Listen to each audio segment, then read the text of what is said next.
Unaware his wife held $1 billion secret, he insulted her at dinner. What happened next shook the entire family. Her husband stood trembling, not from anger anymore, but from the sudden shift in power he didn't understand. She, however, remained calm. Too calm.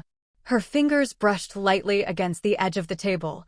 Her eyes locked on him with a quiet strength he had never seen before. "Sit," she said softly. It wasn't a request. It was a command. And the shocking part? He obeyed. He sat down slowly, confusion twisting his face. His family stared at him, a man who had always barked orders, now sitting like a boy who had been scolded. She stepped around the table, every move deliberate, every breath steady. "I didn't come here to expose you," she said. "I came to support you, to stand beside you, like I always have. But tonight..." Her eyes shifted to the shattered wine glass on the floor. "You crossed the one line I never thought you would." The husband opened his mouth, but no sound came out. She pulled out the next document from her purse, an old, worn photograph. It showed a young girl selling fruits on the street, barefoot, dusty, hungry, but smiling. She held it up. "You don't know her," she said. "But she is me." A murmur spread around the room. Her voice deepened, carrying the weight of years. "I grew up with nothing. Not even the certainty of one meal a day. My father died when I was 7. My mother scrubbed floors in other people's homes just to keep us alive. I sold oranges on the roadside while other children went to school." She paused, looked around the table, and then at her husband. "You used to laugh at my scars, but those scars fed me. They raised me. They taught me survival." Her husband shifted uncomfortably, shame creeping into his expression. The father, still holding the company documents, whispered, "My God, you never told us any of this." She smiled bitterly. "Would you have cared?" Silence. Even the candles seemed to shrink. She continued. "When I finally saved enough money, I worked at a tiny local shop. The owner taught me accounting. I learned fast. Numbers were my escape, my secret language. I studied at night under streetlights because we had no electricity."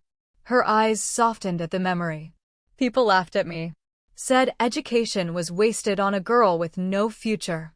But I kept going." She looked directly at her husband now. "You met me when I was working as a junior accountant. You said you admired my intelligence, my strength, my resilience." She breathed in deeply. "But after marriage, you forgot all of that." He lowered his head. "You wanted a wife who obeyed. A wife who stayed silent. A wife who accepted insults as love." The mother gasped, "Is this true?" The husband didn't answer. She continued, her voice colder now. "For years, I watched you insult me, belittle my dreams. Tell your family I contributed nothing. That I was lucky you chose me." Her gaze darkened. "But you never asked why I always had extra money. Why I never worried about my job. Why I stayed calm when your business plans failed. Or why my phone kept ringing with international numbers." The husband's eyes widened. He remembered those calls. He had always assumed they were her cousins. "The truth is..." She stepped closer. "I built something. Quietly. Silently. Carefully." She slid another paper onto the table, this one bearing a golden emblem. "I founded an investment group 6 years ago. You never noticed because you never cared to ask. And I never told you because, well..." She shrugged. "You were too busy proving you were the man of the house." His jaw tightened. Her voice lowered. "When your father's company began collapsing, I watched him beg investors. I watched the board humiliate him. I watched you blame everyone but yourself." She leaned forward. "And when I realized your whole family was weeks away from losing everything, I stepped in." Everyone leaned closer. "I bought the company. Quietly. Through 3 shell corporations.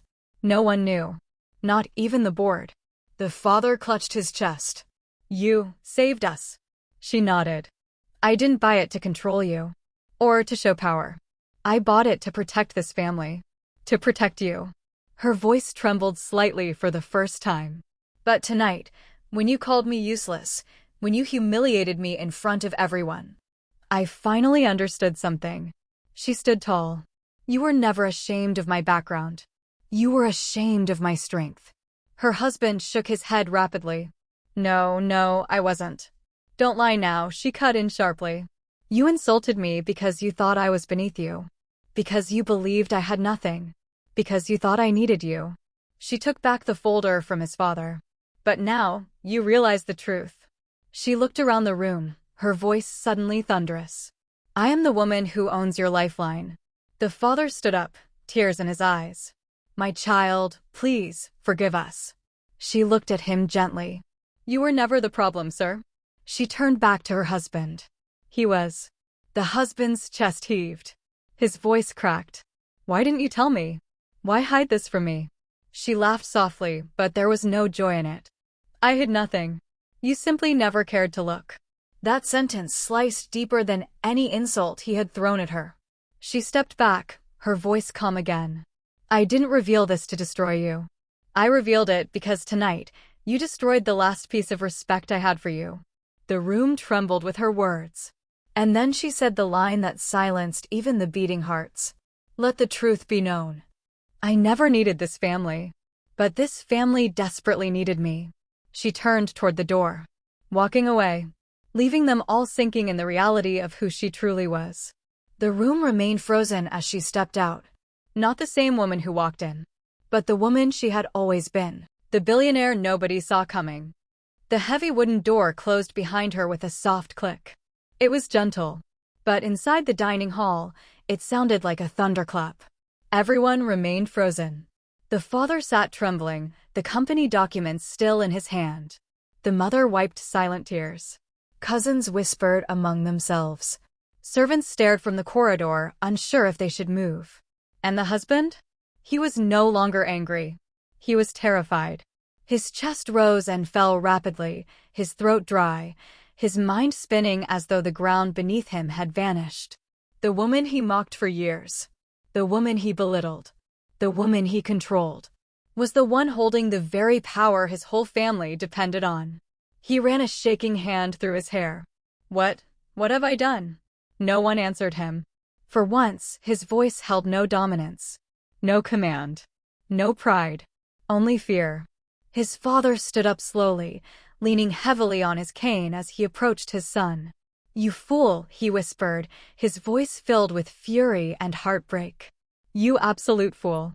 The husband looked up confused. What, father? I didn't know. I didn't.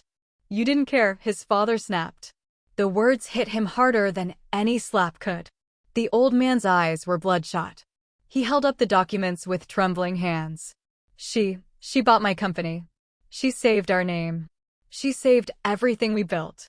His voice cracked. And you humiliated her? The husband stepped back, overwhelmed. I lost my temper.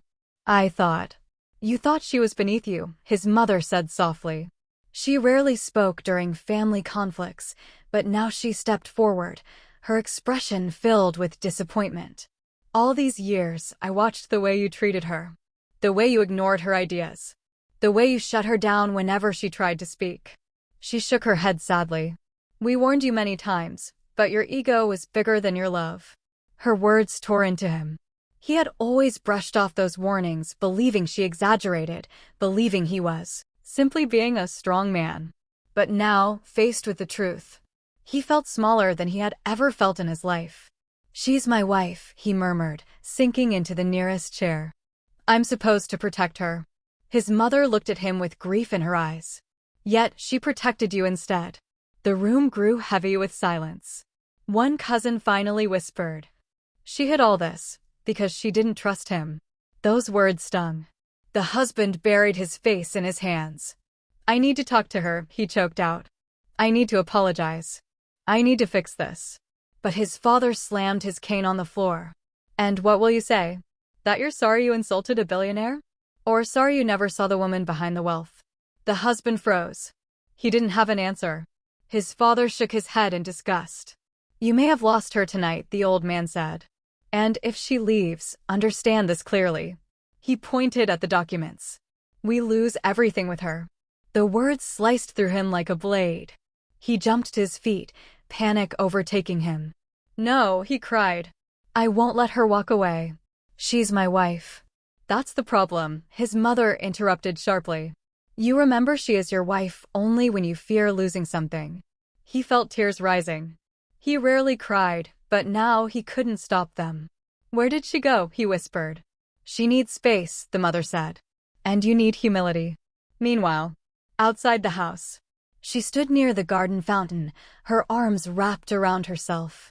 The night breeze brushed against her hair, cooling the fire still burning in her chest. She wasn't crying. She wasn't shaking. She wasn't angry. She was simply tired. Tired of fighting battles alone. Tired of being silent. Tired of being underestimated by the man she gave everything to. The sound of the door creaking behind her made her shoulders tense. She didn't turn. She didn't need to. His footsteps were familiar, loud, heavy, desperate. He approached slowly, stopping a few feet behind her. For the first time in years, he didn't know what to say. He opened his mouth. But she spoke first. Don't apologize, she said quietly. Not yet. Her voice was calm, too calm, and that scared him more than her anger ever could. He swallowed hard. I know I hurt you. She didn't answer. He moved closer. Please, look at me. She continued staring at the fountain. When you married me, she said softly, did you ever truly see me? Or just the version of me that made you feel powerful? His heart squeezed painfully. I loved you, he whispered. You loved the way I needed you, she corrected. You loved being the provider. The superior one. She shook her head. You didn't love me. Not the real me. He stepped closer, reaching out. But she stepped away, and that broke him more than any insult could. Why didn't you tell me? He asked softly. She finally turned, meeting his eyes. Because you never asked. Her answer hit him like lightning. She continued. You never once wondered how I grew. How I changed. How I learned. How I built something. You loved the quiet version of me, the one who didn't challenge you. He lowered his head. I'm sorry, he whispered. Sorry. Her voice cracked for the first time. You insulted me in front of your family. You called me useless. You broke the one thing I guarded the most, my dignity. He felt tears slide down his face. I don't want to lose you. She looked at him with a strange mixture of pain and strength. I'm not leaving, she said quietly. But things will never be the same again. His breath caught. What do you mean? She walked past him, heading back toward the house. You will understand soon, she said. With one truth I haven't revealed yet. He turned sharply. Another truth? She paused at the doorway. Then, without looking back, she said, You know I own your father's company. But you don't know what else I own. And with that, she disappeared into the house, leaving him trembling in the cold night air. He stood in the darkness long after she walked inside, her final words echoing in his mind like a storm trapped in a cage. You don't know what else I own. His breathing grew uneven. What could be bigger than owning his father's company? What else could she be hiding? What had she built without him noticing? His knees felt weak as he slowly returned to the house. Every sound, every breath, every whisper from the servants felt louder than usual, as if the whole world was reminding him of the truth he had ignored for years. When he entered the living room, his entire family turned toward him. The air was thick with tension. His father lowered himself into a chair, clutching the documents like they were the last hope of his dying legacy. His mother wiped her tears with trembling hands. You spoke with her? She asked softly. He nodded. And, she pressed. She's not leaving, he whispered. His parents exhaled in relief, but then he added. But she said something else. Everyone leaned in. She said, There is another truth I don't know yet. His voice cracked. And she said I will understand soon. The room went silent again. His father's hand tightened on the cane. What more could there be? The husband shook his head. I don't know. But whatever it is, it's big. The father's face turned pale. Bigger than this? He asked, lifting the company documents. The husband swallowed hard. She sounded confident, calm, almost cold. His mother whispered a prayer under her breath. We need to speak with her. As a family. Before anyone could respond, the door at the top of the staircase opened. She walked down slowly, her footsteps soft but powerful. She wore no jewelry, no fancy dress, just a long black robe that made her look like a shadow moving with purpose. But it wasn't her clothes that held their attention. It was her eyes. Clear, sharp, unshakable. She reached the bottom step and looked directly at them. "Sit," she said quietly. And, just like before, they obeyed immediately. She walked toward the center of the room and placed a neatly arranged bundle of papers on the table. "You all know the first truth," she said. "That I own the company." Everyone nodded nervously. "But today, you will learn the second truth." Her husband leaned forward, his heart pounding. "What is it?" he asked, voice trembling. She looked at him for a long moment, not with anger, but with something far more painful. Disappointment. "You think the company was your biggest problem," she said. "But it isn't." His eyes widened. "Then what is?" She sat down gracefully, folding her hands on her lap. "Your debts." The room gasped. He froze. "My, what?" She didn't blink. "Your debts," she repeated calmly. "The ones you hid from your father. The ones you blamed on the market. The ones you pretended didn't exist." His father shot up immediately. "You have debts." His mouth dropped open. "Father, I can explain." "Explain?" The old man's voice thundered. "For years I trusted you with our finances. And you hid this from me." He shook his head desperately. "It wasn't what you think. I borrowed money to expand." "Expand?" she cut in. "You borrowed money from private lenders. And when your business plan failed, you pretended it never happened. You thought it would disappear if you ignored it." His face lost all color. How do you know that?" She held up a paper. "I know every transaction you ever made. Every hidden loan. Every forged signature. Every late repayment." He felt his breath leave his body. She continued, her voice calm and deadly precise. "You were days away from losing everything, your car, your shares, even your properties." His father slammed his fist on the table. "Why didn't you come to me?" He squeezed his eyes shut. "Because I was ashamed," he whispered. "And I wanted to prove I could handle things without her." She shook her head slowly. "You didn't just hide it, Fr. You didn't just hide it from him. You hid it from me. Even when I asked you what was wrong, you pushed me away." He trembled.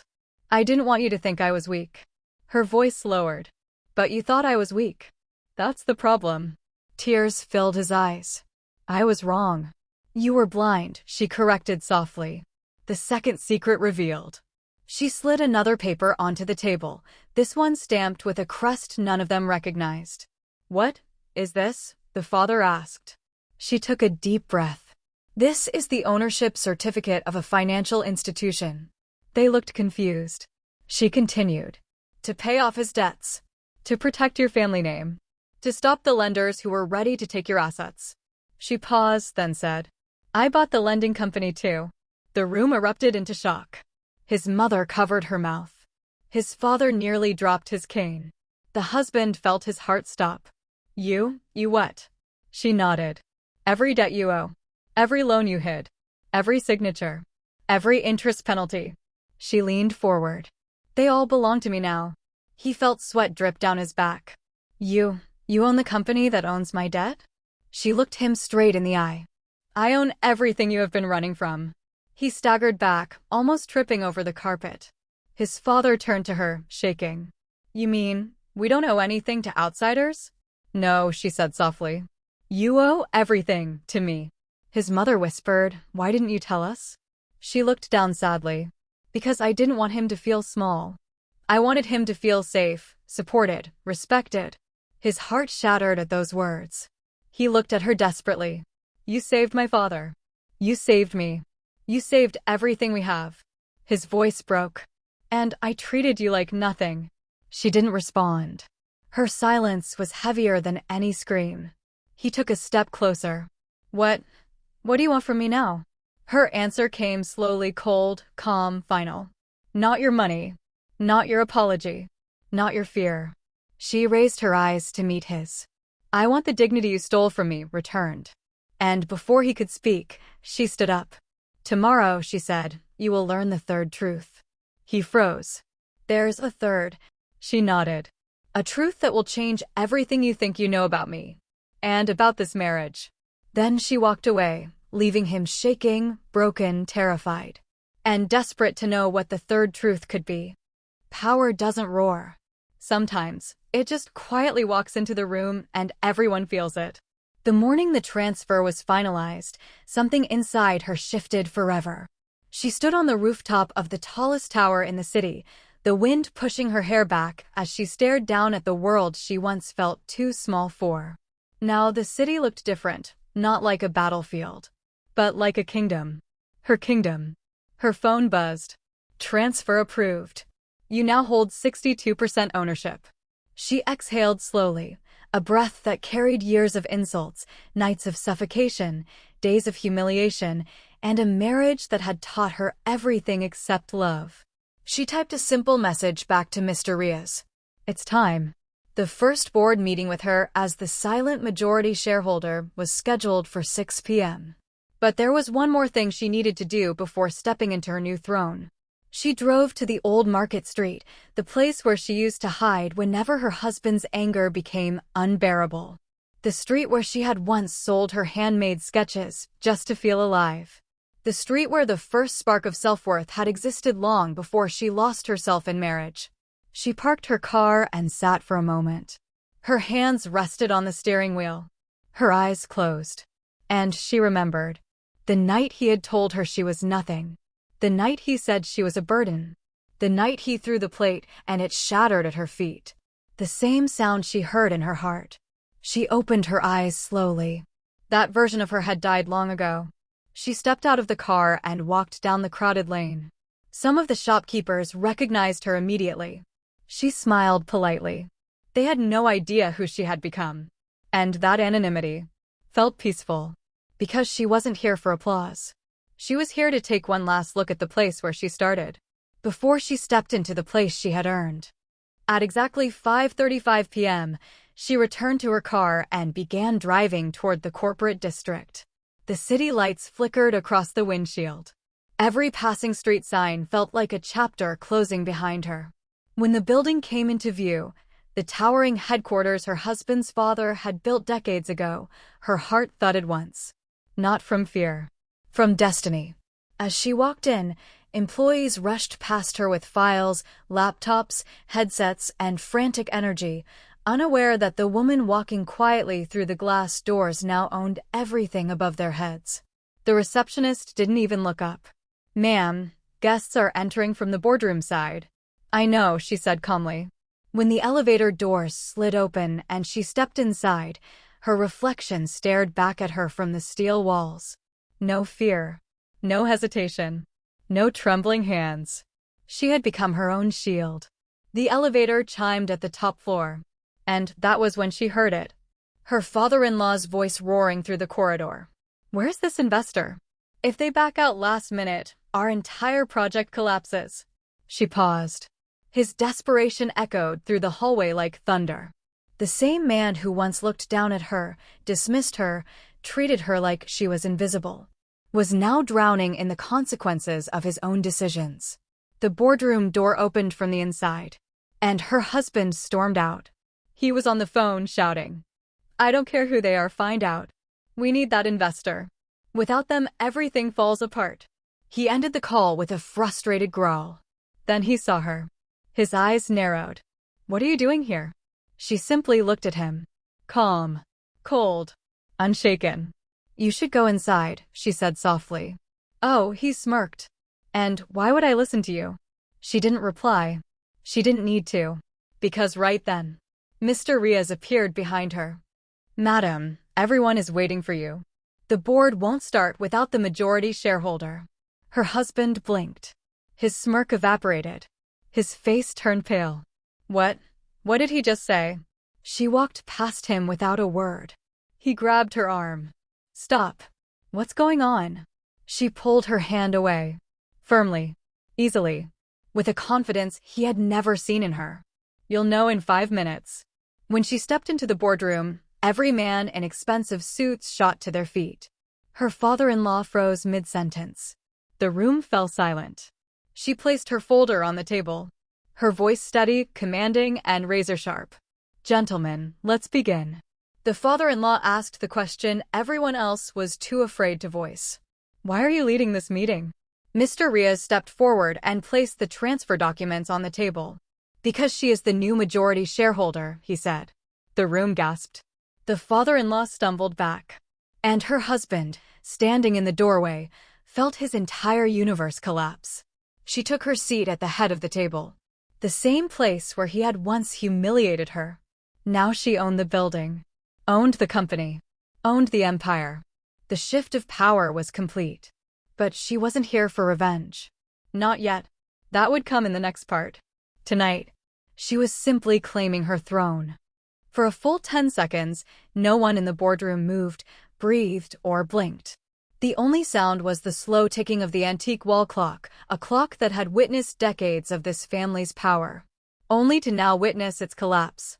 Her father-in-law finally found his voice. This is impossible.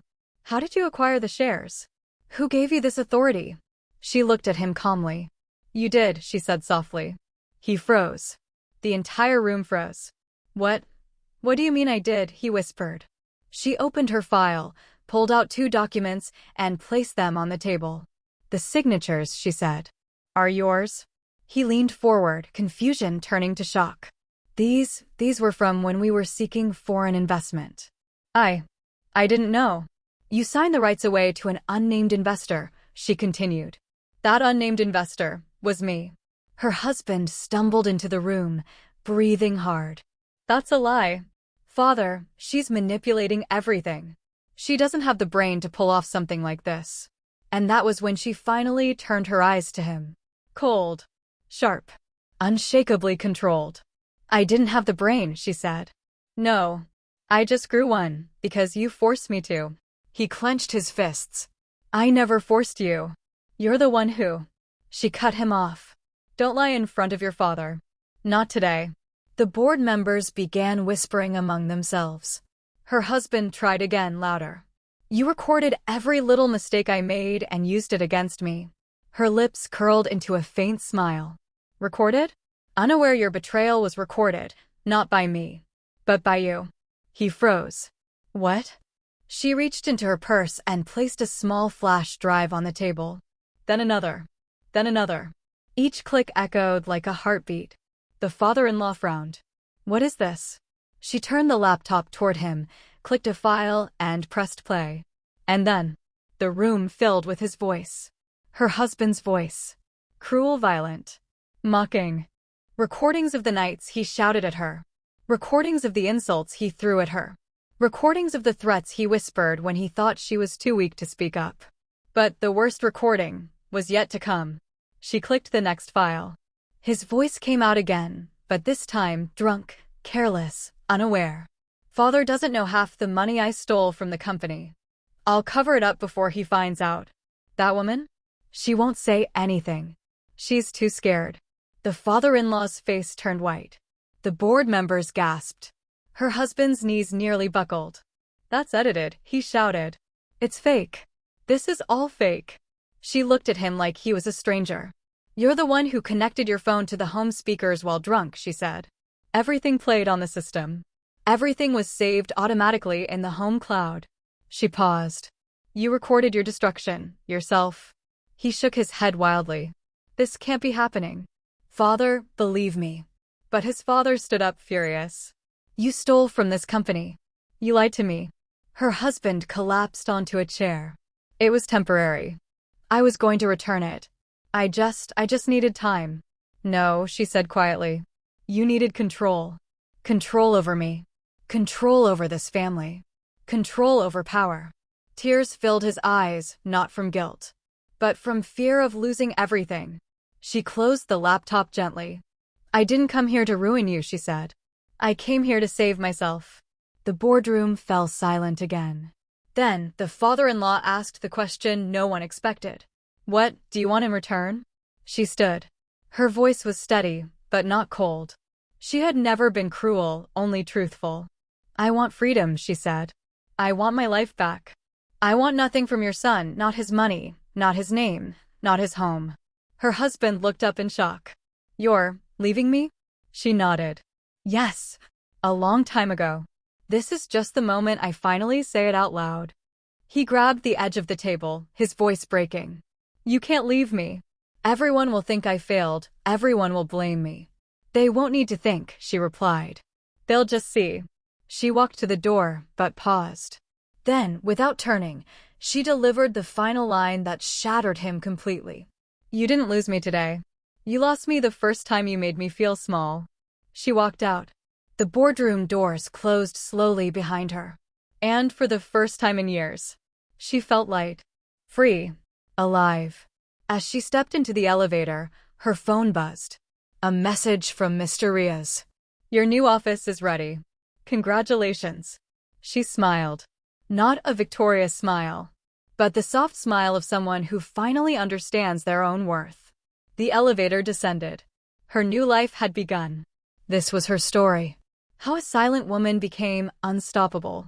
If you want more powerful, emotional, and suspenseful stories like this, make sure to like, share, and subscribe. Your support keeps these stories alive.